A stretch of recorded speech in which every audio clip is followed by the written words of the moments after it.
हमने आँखों से देखा नहीं है मगर हमने आँखों से देखा नहीं है मगर उनकी तस्वीर सीने में मौजूद है जिसने लाकर कलामे इलाही दिया जिसने लाकर कलामे इलाही दिया वो मोहम्मद मदीने में मौजूद है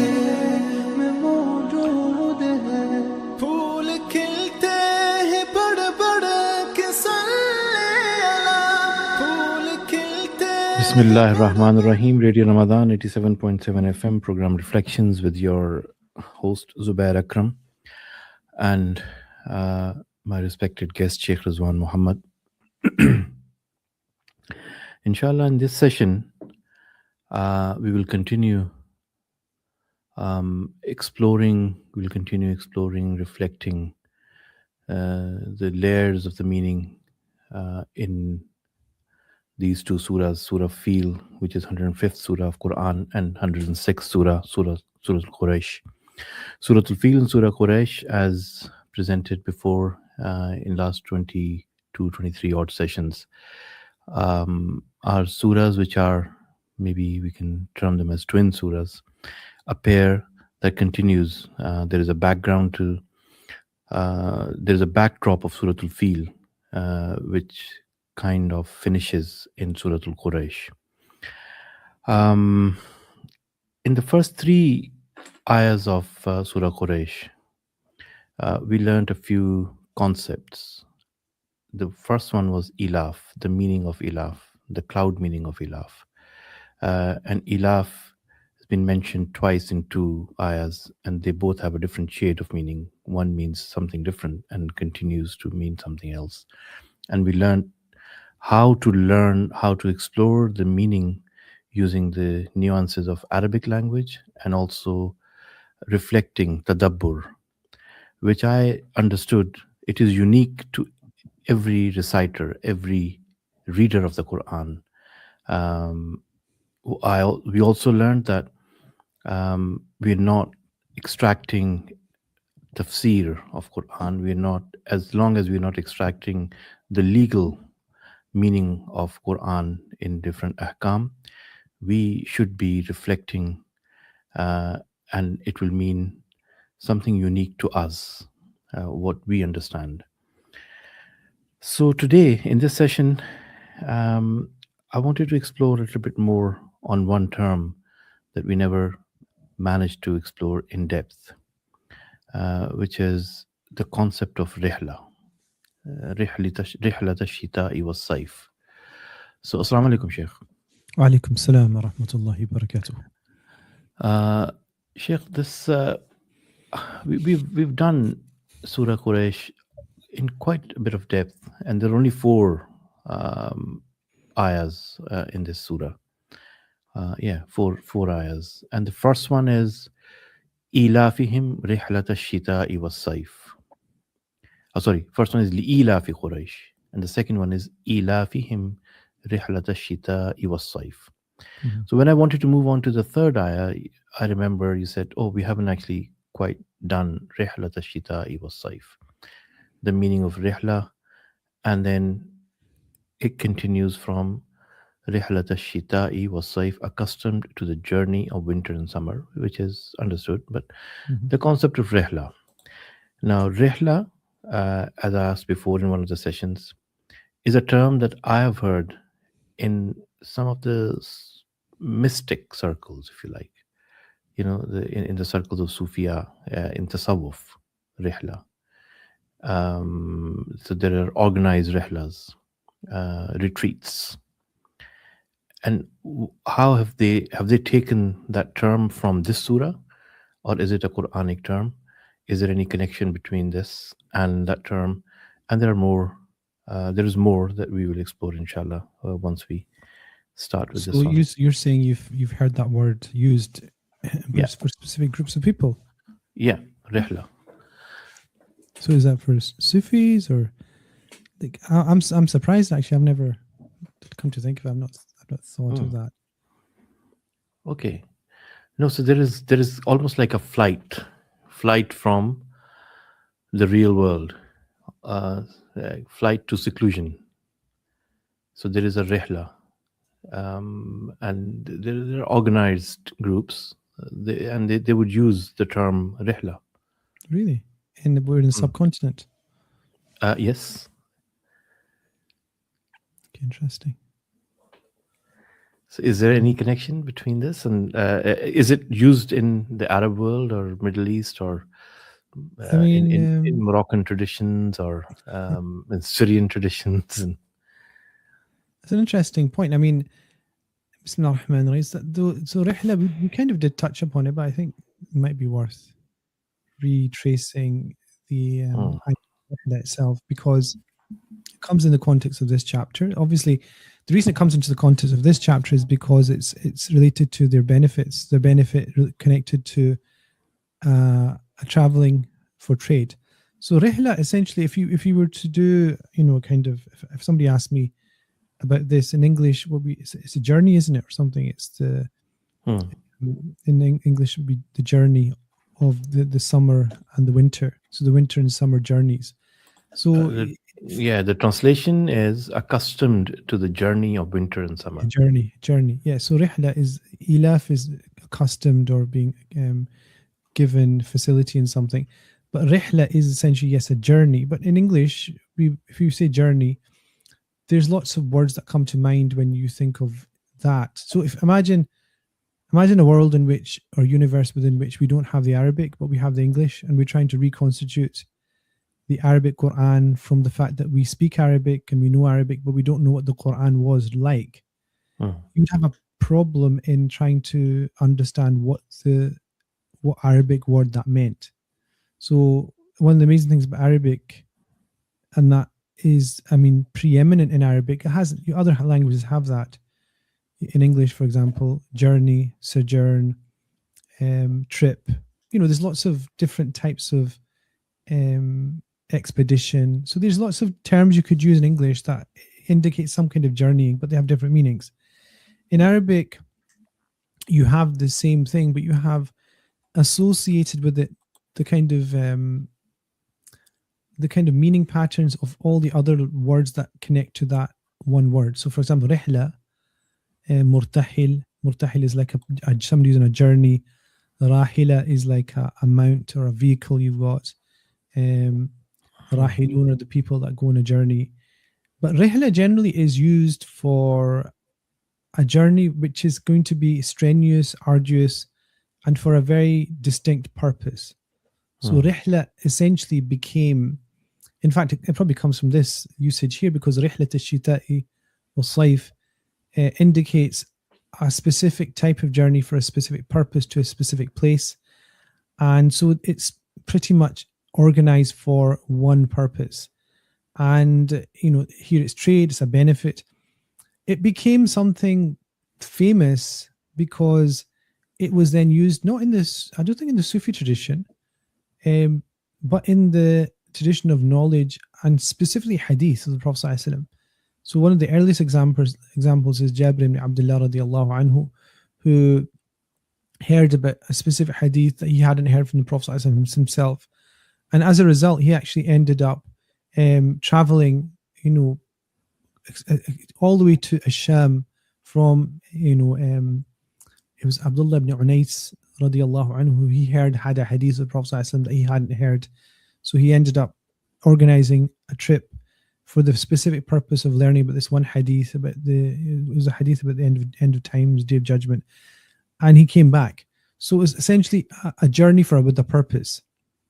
Okay, so Rihla essentially is a journey with a purpose. So the Quran is essentially, if you look at the Surah Al Quraysh, it's talking about the Quraysh having a journey with a purpose, which is for subsistence, for earning money, for livelihood, and alleviating poverty. And it then started to become something related to knowledge. So, in the same way that people, the Prophet himself said that there's two types of people that will never be satiated. Talibul ilm wa talibul mal. So the Prophet said that there's two types of people that will never be full. Satiated essentially means that you never get to the point that you say, okay, I've had enough. Talib al-ilmin, talib al-ilm is a person seeking knowledge, because knowledge is unending. Because if you think about it, Allah is al-alim, Allah is the one that knows.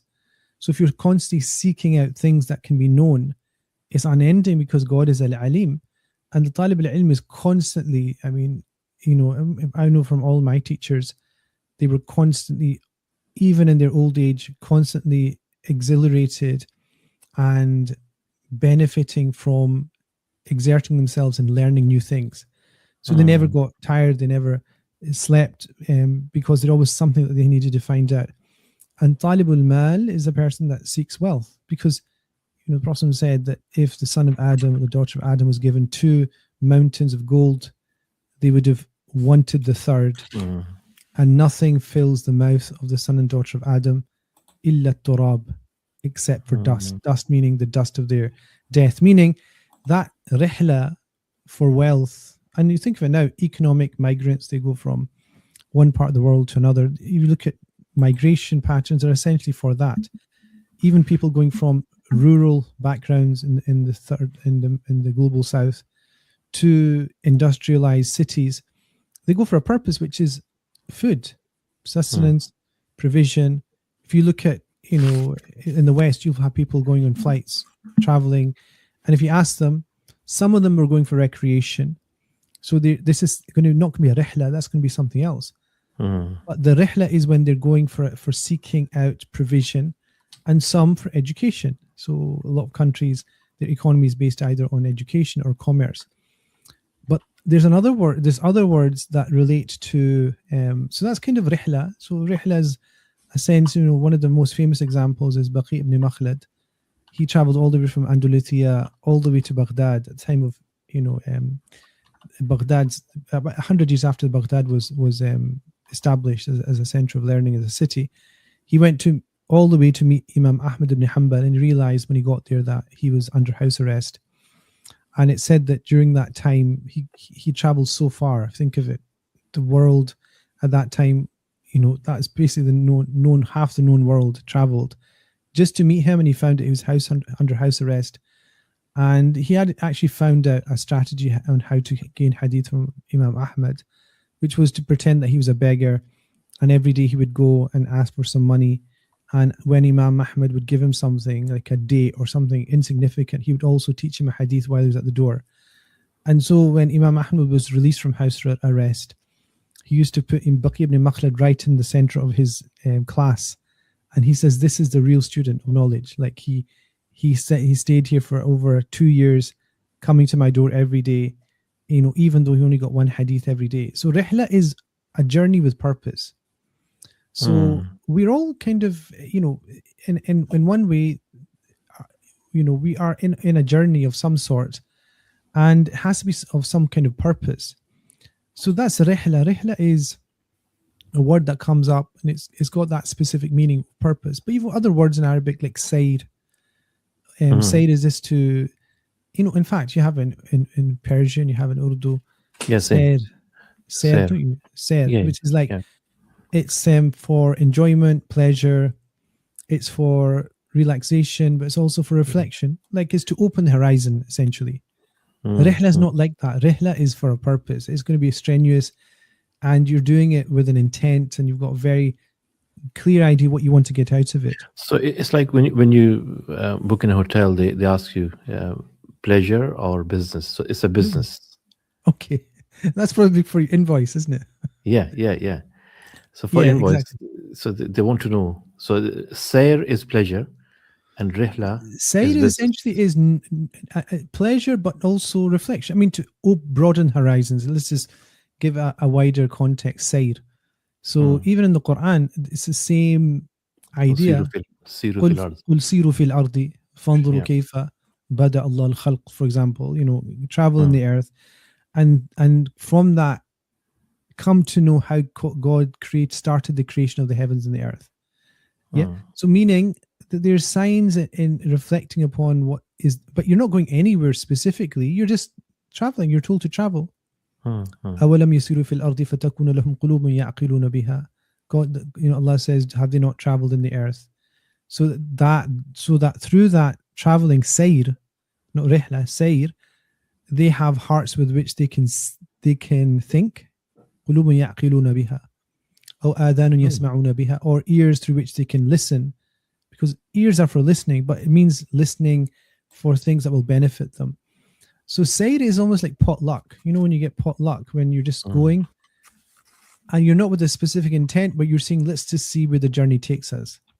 Rihla is not like that. Rihla is, okay, we're meeting here at Fajr, we're leaving with a caravan loaded with the goods that we've got, and we're going to that bazaar there, you know, which is 14 days away, traveling. Make sure you've got the food provision and make sure there's somebody to protect the caravan. We get there, we're going to sell, and then we're going to purchase, we're going to come back. That's rihla. Rihla is, it's essentially the, you know, that's the kind of, that's the way of thinking of rihla and then sayr. But the most famous word for travel, you probably know the most famous word for travel would be, let's see if you can guess. Do all the words myself. Yes, in Arabic or Urdu or what's? Sayr? No. Travel? No. No. Safar. Safar. If you suffer, you suffer. Yeah. So safar is like safar is a fantastic word, actually. If you think about safar, it indicates this idea of you know, with all the meaning patterns and the connected letters, you know, sad and seen, sufur, all these words, tafsir is actually from that as well. It's to uncover something. It's to uncover what's underneath. So one of the things that is really interesting is that if you want to travel, you want to get to know somebody. If you travel with them, you'll get to know them very well, because you know, in the hustle and bustle of traveling, booking, delays, all these things, the person that's a companion in travel becomes somebody that you know quite intimately, because you end up knowing what annoys them, what they can deal with, what they can't deal with, their weaknesses, their strengths. You know, the leader amongst them, the person that's not able to do that. You find all of that in that specific situation of safar, which is why the Prophet said that safaru qat'atun min al-adhab. Traveling is a type of punishment. You know, min al-adhab meaning like it's a small taster of how punishment will be in the hereafter. In the past, definitely, because it's tough. Traveling sometimes was a question of life and death. So safar is... But there is also safar, Urdu in safar, wasila zafar. Safar, wasila zafar. Okay. Safar is the means by which you gain victory.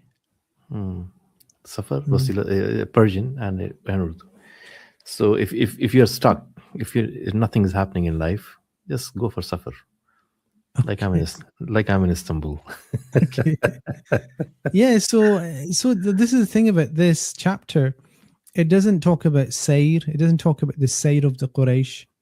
So if you take it back to the chapter, look at the Quran's choice of words. It could have been safarihim, their journeys. That would indicate just a kind of not planned sort of, you know, movement towards the north and the south. So no plan, no purpose specifically, and also this idea of no sense of the end goal. But rihla indicates, almost for me, efficiency. It indicates this autumn. I mean, it's fascinating. It actually then ties into our idea about the felicity and ease and blessing that they were given. It's almost like there's some kind of pre-modern mechanism of movement, which is so well oiled now. So you can think of, you know, in those days they used to have mile markers. So they had each mile or so, they used to have a marker with a big stone that would mark the distance, and they would have sometimes a watering well where there would be somebody who provide water and a place to rest. So caravanserai. Yeah, caravanserai. At that time, they didn't have caravanserai as such, but they had the idea of distance, so they would know where they are, where they should stop. So even knowing where to stop, you know, during the evening and where to start the journey, it means it's well oiled. It's like, imagine a logistics firm nowadays, having everything in place. If you want to export something or import something and you want to distribute it, if you got the distribution set up, then that's half the problem solved. Like, that once you get there, it's very efficient to get everything to where it is. So this just shows that لإيلاف قريش إيلافهم رحلة الشتاء والصيف. Like the word rihla gives you an idea of this is a well-oiled process. This is a sign of the blessings that they're in. It's not a safar. It's not this hope of getting money or trading, or they might lose, they might not. They're guaranteed, essentially, if there's no famine or there's no break in the supply of goods from India or from Abyssinia, they're guaranteed. You've given me two names for good businesses, right? One is ilaf and one is rihla. Okay. Rihla is well defined, precise, precision, end goals decided, and then you are. It's like what you said in Surah Al Fil. That the actual thing happened with the mind. Yeah. And rest was just mechanics, just nuts and bolts to just tie it in.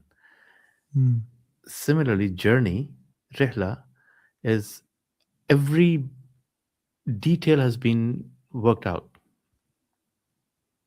It's almost like a franchised system where you also have the distribution. Yeah. Like think of a really efficient multinational company that provides with all the ingredients for your business. Yeah. And you just need to be there overseeing. It's like a successful franchise. You're printing money, essentially. If you have the money up front. In Urdu they say, when anything gets really, really good, कहते हैं, अब मारोगे क्या? Meaning, like, are you going to just kill me now? So this concept, la ilaha illallah. What are you doing? I have no idea what you. This is the third time that the heart pound, it skips a beat. This is like wallah. This concept. Wallah. You shouldn't swear by God unless it's important. This concept is amazing. Not just knowing the meaning of the word journey here, but just knowing what journey is, what it should be. So this journey, precise, well organized, everything worked out. Yeah, I mean, it's like that company FedEx, isn't it? FedEx, even their logo indicates everything towards a direction. There's like their logo has inbuilt within it what they do, which is an arrow in a direction indicating speed and efficiency. And you don't see it until you see it. Once you see it, you can't unsee it. So rihla essentially is movement with purpose. Safar is not like that. And even sayr is not like that. Sayr is like the seerah of the Prophet ﷺ is a real journey. It's like a journey of discovery, because you don't know what's coming around the corner in terms of the Prophet ﷺ, his tests and tribulations and victories. You don't know what's happening. And so, sayr, seerah, and, they have a different type of meaning. Safar has a different type of meaning. Rihla has a different type of meaning. And in fact, even in terms of the Quran, in terms of movement towards an intent and purpose, if you think of the Quran, the Prophet ﷺ said that the best connection with the Quran is al-rahil al-murtahil. I don't know if you've heard this hadith. Like, the best connection you can have with the Quran is rahil murtahil. Rahil murtahil essentially means a person who departs.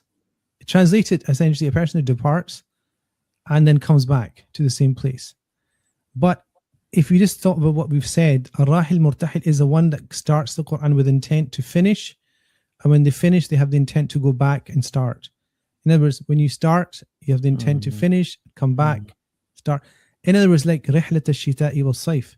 It's that sense of moving. You're coming back. You're not going to, I love Syria, I love Sham, I'm going to stay here. And, without this journey of winter and summer, or when you get into Sana'a or Aden in Yemen, you don't think, it's a lovely place, I'll just stay here and forget this journey. No, you're always going to come back to Makkah al-Mukarramah. So Rahil Murtahil in terms of Quran is the one that starts the Quran, finishes it and goes back. This is why when you finish the Quran, you finish with Qul A'udhu Rabbin Nas, you always start off and go back to Alif Lam Mim Dhalik al-Kitab. You always complete the circle. You're not supposed to just finish. You're supposed to start at least the first couple of verses, so that you're in this well-oiled, efficient process of completing, coming back, completing, and then departing. So that's the idea of a distribution. Rahil is the one on journey. Rahil, yeah, and they also actually in Arabic they use it for a person that's passed away, like a person just left. Urdu में खबर रहलत, खबर गम, खबर रहलत. So someone रहलत फरमा गए. Someone has passed away, someone's died. You say he's done rahil. Rahil, yeah, al-marhum al-rahil. Yeah, you use that as well. But you can see, like, if you're reading the Quran and you've got a connection with how Arabs use different roots, like rahil, murtahil, rahila, all these, and then you've got safar, musafir, safara, tafsir, fasara, even fasara. You can Arabics, you can split it, because even tafsir, which is fasara, in Arabic fasara, a lot of scholars say it's actually maqlub from safara, which is to uncover. So a woman who doesn't cover her face is called safira. Safira is like a woman doesn't wear niqab. So from safar, to uncover something, and then we said safar is a way of uncovering another person's character as well. So the point is, if you read Surah Al Quraysh and you had that understanding, or you were told about it, it gives a different meaning. It just re-emphasizes the fact that they should then, the call to action which we talked about yesterday, فَلْيَعْبُدُوا رَبَّ هَذَا الْبَيْتِ. Like you're just adding up blessings. You're just adding up a winner. You've got a winner here. You've got a winner. You've got a situation where, as the Quraysh, you cannot lose in the world because you're given all these benefits. And so what's the call to action? The call to action is to know God who gave you all these things. Reflections with Sheikh Rizwan. A short ad break, and inshallah we'll continue on the suffer of exploring more in Surah Quraysh.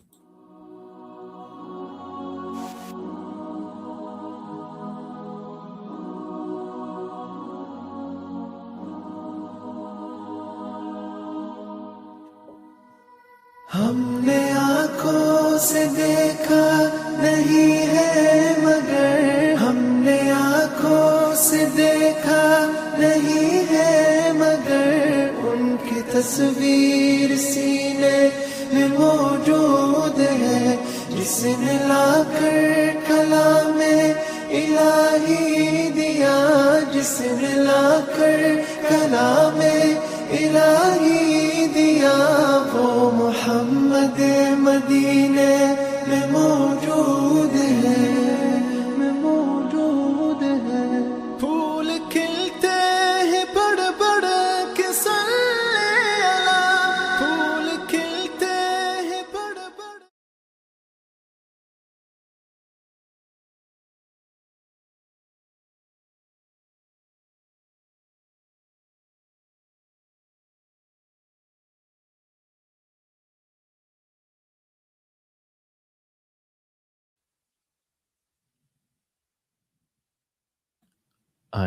I was mute. Okay, so just before the break, we did three things: rihla, safar, and sayr. There is a difference between the three. In this surah, rihlat ash-shita'i is rihla, a precise kind of like very precise arrow out of a bow, going for aimed precisely at a point is rihla. Hijra is to, interesting actually, hijra is to leave, is to abandon something. Mahjura in the Quran, it said that the Prophet will say that my community has taken the Quran mahjura, as something that they would leave behind. So in terms of hijrah, we also obviously know hijrah from the hijrah of the Prophet ﷺ, which means leaving a place. So the Prophet was essentially put into a situation where he was forced to be expelled from the city, or he expelled himself. In terms left it because he wouldn't. In fact, when he went to the outskirts of Makkah al-Mukarramah, he turned around and said, "If it wasn't for my people throwing me out of the city, I would not have left you." In other words, it wasn't out of intent. It was a expelling of types, or a movement of types. And now we translate it as emigration. But emigration essentially indicates that there's a reason why you left. You didn't want to. If you think of anybody who emigrates, you would never want to. I would say, people travel for rihla. Yeah, they travel for safar, they travel for sayr. But to emigrate, you need a push. There's something pushing you out. And with the Prophet ﷺ, it was the enmity of the Quraysh. They got to the point that they wanted to assassinate the Prophet ﷺ. And so he planned out the very specific thing. So we have a physical hijrah, which is the actual journey. And then you have, when the Prophet was asked about hijrah, he says, Al-muhajir man hajir as-su' fi jambillah. The muhajir is the person that leaves aside sin and leaves something for the sake of God. So again, you're leaving something behind, which is sin. So the muhajir is a person that shares with the Prophet ﷺ this aspect of leaving, but they're leaving something that's not good for them, which is sin, mistakes and wrong actions. And so we kind of get to the point where hijrah is again a type of movement, a type of journeying. And again, if you didn't know what the word journey was in the Arabic, that was rihla, you would actually think, well, what is it? Is the Prophet, are the Quraysh being forced out? Are they in need? No, they're not, because they're not migrants. They're not immigrants. They're not economic migrants or anything. They are traders on their terms. Because remember, they've got the ilaf contract. The ilaf is actually the name of the contract, as we said, between them and the neighboring tribes and empires. So they're going in a state of privilege. They're going in a state of contract, safety. But muhajir, hijrah, is something that is, you're pushed out. And it always comes out of a sense of need, a sense of perhaps some kind of weakness or danger, which is why the Prophet ﷺ said that La hijrata ba'd al-fath, that there will be no hijrah to the companion. He was saying this to the companions, that there will be no hijrah of that type, no expelling of people after the conquest of Makkah al-Mukarramah, because the power was there now. So what we're saying is that rihla is desirable. Safar is also so rihla is instrumental. Okay. So rihla is instrumented benefit, isn't it? For a purpose. Yeah. Safar is it's all, in fact, in fiqh, we didn't say it. In fiqh, safar is the basis for dispensation and ease, like joining the prayer, shortening the prayer, not fasting, being given access to zakat. Even if you're rich, you can get access to zakat. If you don't have access to your money, that's based on safar. So safar is a subset of hijrah. Of rihla. Safar is one thing in rihla. So you have to have safar to do rihla. Rihla is a journey that involves safar. That's umum wa khusus mutlaq. No, I don't think so. Logically, no. Safar is a category. It joins itself in the fact that it's the genus is travel, but the reasons are different.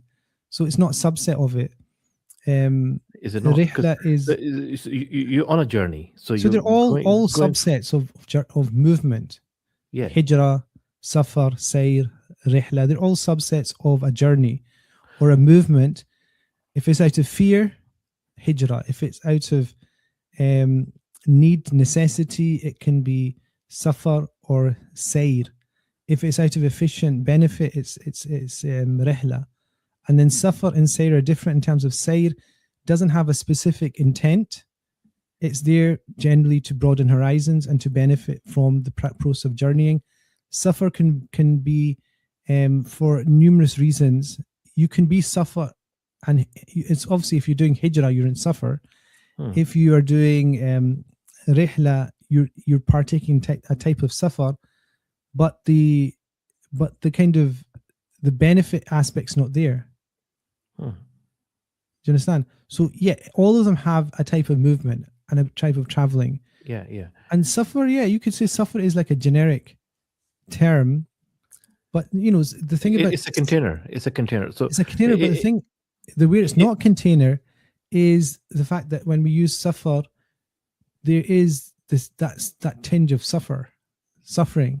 You understand, like because the hadith No, of but Prophet there will be a part of suffering in the journey as well. But because it's a journey, yeah, that then overrides the suffer. the suffer. Okay, Yeah. the suffer. Yeah, The suffering of the suffer. exponential. Yeah.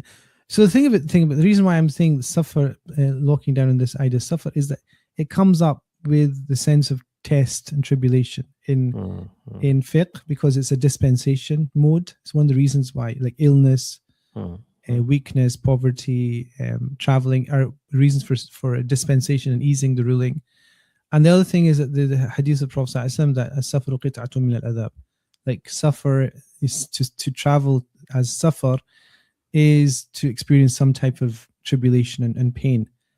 Whereas rihla doesn't. Rihla is a unique thing about you've got a purpose. You might suffer in it, you might not, but essentially there is a benefit that you've got in it that's well defined. You're there, going, coming back. And the thing is, Imam Bukhari went on a rihla. Imam Baqir al-Makhlad, many of the scholars of hadith were in rihlas. Ibn Battuta went on a rihla. But his rihla was interesting. It was an adventure. It was I was trying to get through this without mentioning Ibn Battuta, but there we go. It was intrigue. He got married a number of times. He met really strange tribes and different cultures and religions, and it was an adventure for him. The rihla was an adventure, but it was like not purposeful in a sense. He went on Hajj, but ended up not going just to Hajj. He ended up, overstepping the train stop, and he kept going all the way to China, and went on to the Maldives and had a very interesting experience. So his was more like a sayr. His was, but technically rihla, because anytime you went on Hajj, it's interesting that Hajj was always considered to be a rihla. When they talk about people's, in fact, there's books in English where they have a compendium of people's travels to Hajj, and they're generally called people's rihlas. And the reason for that is Hajj literally means, al-qasd ila al-mu'azzam. It's the movement and intent towards what is glorious and magnified and honored, which is God. Like you're moving for a purpose. Like rihla is like you're going to buy and sell and you're coming back. With hadith, you're going to learn the hadith and come back. With Hajj, you're not supposed to meander and just on the, as a side note, go on Hajj. Your purpose is to go on Hajj. Interesting you say that, right? Interesting that you've said both have the same weight. Buying and selling and going for Hajj, all collecting hadith. They're all journeys. They're all rihlas. Yeah, they are. They're generally the kind of the accepted way of, the words that you would expect in a book. If it's about Hajj, it would be the rihla of such and such. So worship. Yeah. Then you have knowledge. Worldly commerce and knowledge, yeah. All three are rihlas. As long as they're well defined, they are well organized, they have an objective which is predefined. You go and then you come back. And coming back means you need to have a defined base to come back to. Yeah, rihla is coming back. It's like you in and out. So when Jabir ibn Abdullah radiallahu anhu was a companion, when he got the hadith from another companion, he came back. He didn't loiter, which showed it was a rihla. He didn't wait and see what Syria had to offer. Asham, such a beautiful place. He didn't loiter. He just found out, was it true the Prophet said this, and he went back. Which shows intense kind of focus in purpose. So, Sheikh, I don't know if I'll ask it anyway. So, when you were in Damascus studying, you were sent back. Oh, how did you know? So Did I tell you? Rihla finished, right? How did you know? Don't know. Guess. The story is that Yeah, they I said, finished my. look, yeah, they said, go. Yeah, so I graduated, finished private studies as well, and then my father came to my graduation, went on Umrah with my father, came back, and it was literally like, one of my teachers saw me and said, "What are you doing here? Journey's finished." Yeah. Very abrupt. He just, and as a father would say to the son, I mean, there's no, sugarcoating a message, is there? So Yeah. we got to the point with our teachers where there was no sugarcoating. There was no like, they have this romantic idea of luminous, it was very blunt. It was like, go back, what are you doing here? We don't want to see you again, which is how it should be. Because at a point, you've done the stay is overstayed your welcome, as they say. Yeah. So I took it on the chin and I left. But essentially, I wasn't loitering too much. I was finishing off some books, and but I got the point. The point was go home. Go home. Yeah, this is good. Rihla. Nice humbling experience. Okay, like, so why? Yeah, why did you not go home? Why can't you? So Rihla is a predefined journey. Subhanallah. Getting back to the surah. لإيلاف قريش إيلافهم رحلة الشتاء والصيف. So you see how you see how it completes the image that we were building up. Just the word we completely missed that.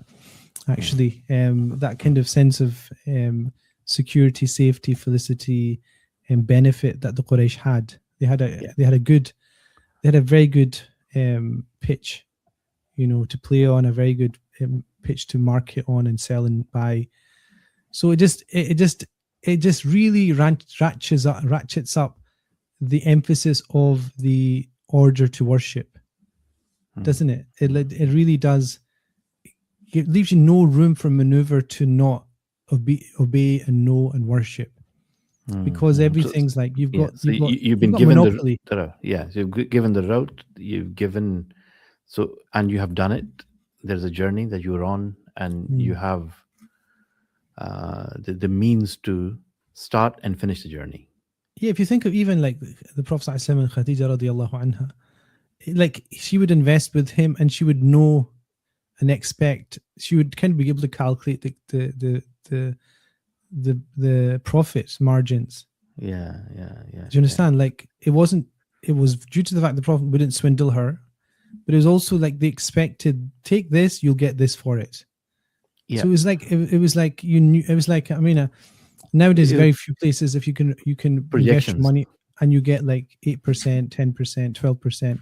Like if you told people now 12% on your capital, people would go for that. Everybody in the world would go for that. Okay, and that's essentially what was happening. Okay, once you take away the money for the trader and the time it takes them, your profit is going to be like 15, 20% or something. I mean, if you're getting that from your investment, you're doing extremely well in any age. Leave aside the interest, usurious families of the world that, make we say 1,000% on each transaction, which is what they do. Normal people, when they buy and sell, trade, commerce, it's like in the single digits, low double digits, and that's a good return. And so that's their situation. The Quraysh, really blessed, protected, safe, secure, affluent, honored, and it just behoves them to then be told, worship, be obedient, clean the house, clean it up of the idols, establish Tawheed. So final moments of this session, Sheikh, maybe 2 or 3 minutes. Rihla moves on to فَلْيَعْبُدُوا رَبَّ هَذَا الْبَيْتِ. Yeah, so the issue of Rihla is that you can get caught up in the monotony of the benefit you get from the travel. So it's so easy to milk the system and go and create money and come back. Like a business that's successful, the day-to-day takes you away from your purpose. So you think that the success is the purpose in life. You know, the ease, it's like in Surah Al Kahf, the story of the person with the 2 gardens, or it comes up again and again in the Quran, more wealth, more children. And that infatuates them to the point they forget the purpose. And so here, all that's being done is like, is that what you were created for? Or is that your focus now, is just to make more money? أَيَحْسَبُ أَنَّ مَا لَهُ أَخْلَدَ. Does the human being think that their wealth will make them immortal? So that's the thing. That's then the question, isn't it? Because if you're poor, you're complaining. If you're rich, you're in a different realm where you think you're invincible. Both are not a good state to be in unless you connect both state to God, and it calibrates everything. And so they're being told, فَلْيَعْبُدُوا رَبَّ هَذَا الْبَيْتِ, to worship God, to turn back from the well-oiled journey back and forth, to center yourselves into one direction. The constant movement is not good for you. And so even in our days, like think of 9 to 5. I mean, I remember I was getting my kids ready for school one day, and I was so busy. I had to catch a train to teach somewhere, and I was trying to get them at the door. But then I realized I didn't have my glasses, and I was trying to get their shoes on, get their lunch, and make sure they had their coats. And I was looking for about 2-3 minutes for my glasses. Then I found an old pair, went down, put them on, and you know what happened? I put my glasses on my glasses. I had glasses on my face. Allah. So I was so disorientated, and like traveling and moving, and you get so caught up in the busyness of life that you forget the purpose. You have to at some point be still, you know, and center yourself, which is why the prayer is such a blessing. That you're, especially Asr prayer, for example, right in the middle of the day when there's so many things to be done, finishing things off. It's at those moments that you need to stop and be still and take stock and just be silent, even for a couple of minutes, because then that is, you know, that's a blessing for you in the midst of all this movement, this rihla that you're doing, because every day you're essentially partaking in some kind of movement towards benefiting yourself, and you need to stop the rihla at some point. Jazakallah khair. That brings us to the end of this session. Inshallah, tomorrow we'll move on to the final ayah of Surah Al Quraysh.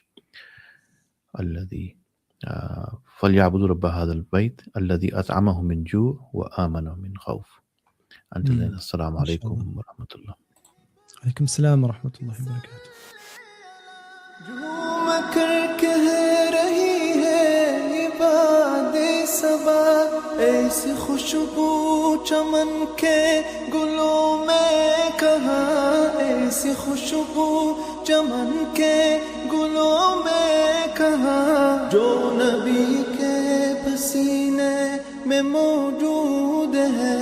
हमने आँखों से देखा नहीं है मगर, हमने आँखों से देखा नहीं है मगर, उनकी तस्वीर सीने में मौजूद है।